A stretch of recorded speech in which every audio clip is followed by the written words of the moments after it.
کہ اگر کوئی شخص اپنی زندگی میں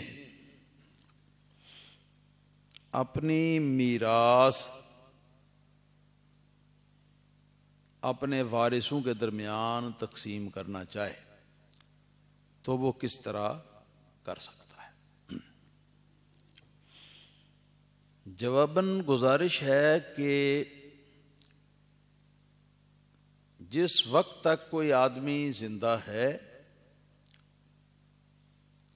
اس وقت تک اس کا جو مال ہے، جو اس کی پراپرٹی ہے، جو اس کی ملکیت ہے، نقدی، غلہ، جنس، زمین وغیرہ جو کچھ بھی ہے،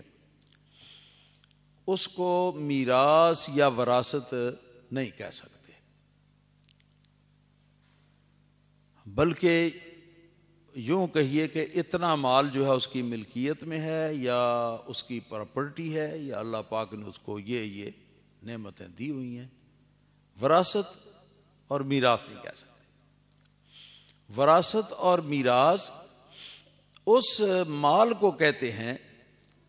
کہ جب کوئی آدمی مر جاتا ہے تو مرنے کے بعد اس کی جو پراپرٹی، اس کی پراپرٹی میں جو کچھ بھی نقد و جنس، جو کچھ بھی مال، زمین وغیرہ، سونا چاندی بچتا ہے نا، اس کو کہتے ہیں میراث یا وراثت،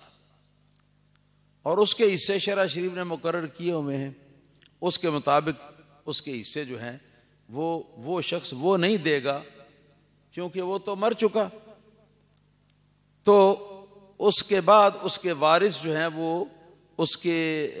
وراثت کے حصے جو ہیں وہ شریعت کے قانون کے مطابق وہ حصے بنائیں گے اور وہ وصول کر لیں گے۔ لہذا یہ کہنا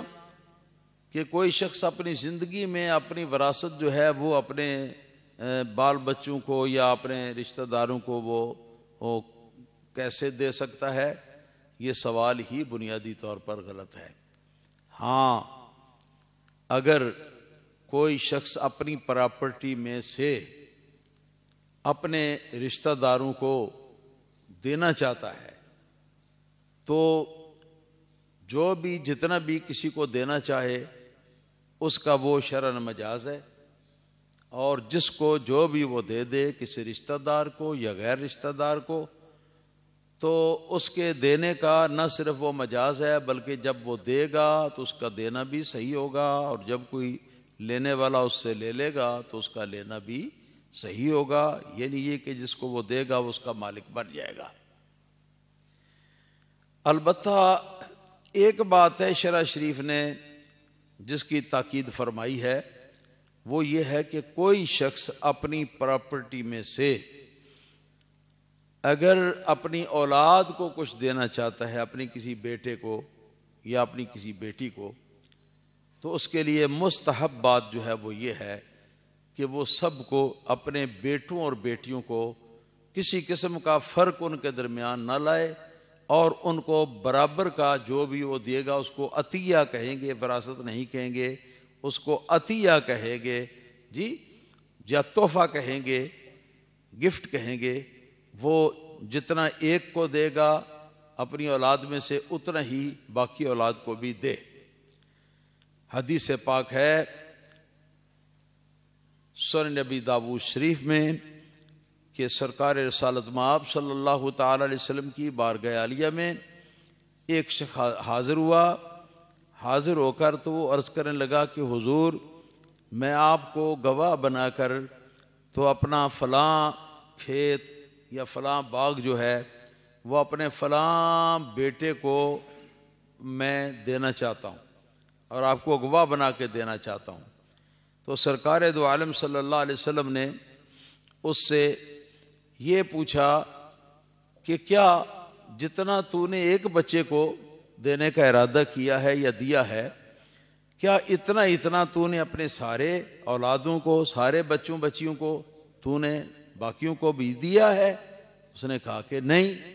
تو نبی کریم صلی اللہ علیہ وسلم نے فرمایا کہ تیرا یہ دینا بے انصافی ہے اور یہ درست نہیں ہے۔ اگر تو دینا چاہتا ہے تو اپنے سارے بچوں کو، جن میں بیٹیاں، بیٹے ہیں جی، نر مادہ، ہاں جی، مؤنث مذکر، میل فیمیل، سب جو ہیں ان کو برابر رکھ کے تو تجھے دینا چاہیے۔ تو اس لیے مسئلہ یہ ہوا کہ اپنی اولاد کو اگر وہ دینا چاہتا ہے اپنی زندگی کے اندر اپنے مال میں سے، تو سب کو ایک برابر وہ دے، کسی کو کم یا کسی کو زیادہ دینے کی اس کو اجازت نہیں ہے۔ لیکن اگر اس کی خلاف ورزی کرتے ہوئے اپنی ایک اولاد کو وہ دے دیتا ہے، دوسروں کو نہیں دیتا، تو جس کو اس نے اپنے مال میں سے دیا اور اس نے وصول کر لیا تو وہ مالک بن جائے گا۔ اب اس کے مرنے کے بعد اس سے مطالبہ نہیں کیا جائے گا اس بات کا کہ بھائی یہ ہمارے باپ کی میراث ہے اور اس میں سے ہمارا حصہ جو ہے وہ بھی دے۔ اس سے کوئی آدمی حصہ نہیں مانگ سکتا، کیونکہ وہ میراث سے پہلے تقسیم ہو چکا، پہلے وہ دیا جا چکا۔ البتہ دینے والا جو ہے اس کے لیے مکروہ ہے، اس لیے کہ نبی پاک صلی اللہ علیہ وسلم نے فرمایا کہ اپنے سارے بچوں اور بچیوں کو جو ہے وہ عطیہ برابر گفٹ جو ہے نا وہ دو۔ ہاں البتہ ہمارے فقہا نے یہ لکھا ہے کہ اگر اس کی اولاد میں سے کوئی ایک اولاد محتاج ہے، مالی لحاظ سے وہ کمزور ہے اور دوسرے کھاتے پیتے ہیں،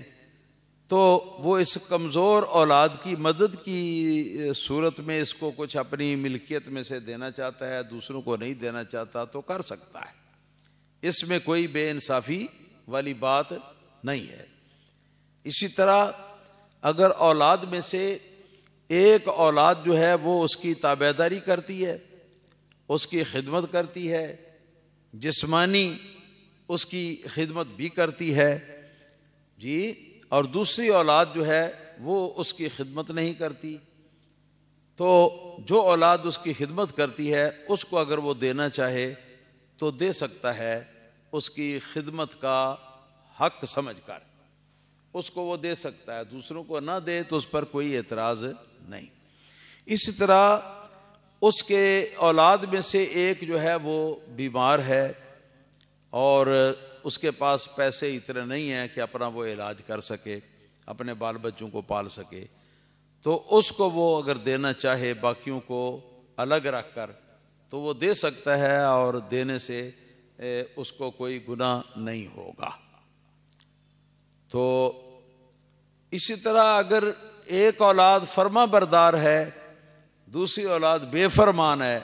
تو بے فرمان اولاد کو وہ نہیں دینا چاہتا اور فرما بردار اولاد کو دینا چاہتا ہے تو وہ دے سکتا ہے، اس میں کوئی حرج یا کوئی گناہ والی بات نہیں۔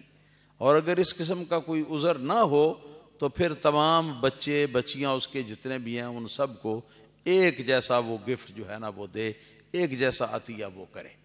یہ ہے حال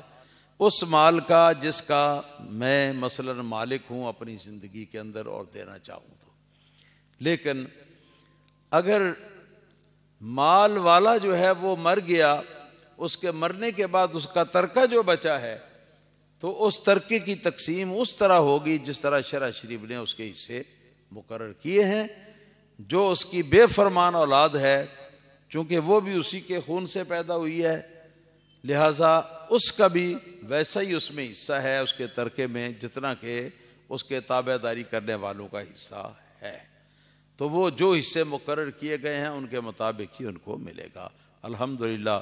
سارا مسئلہ جو ہے پوری طرح کلیئر ہو۔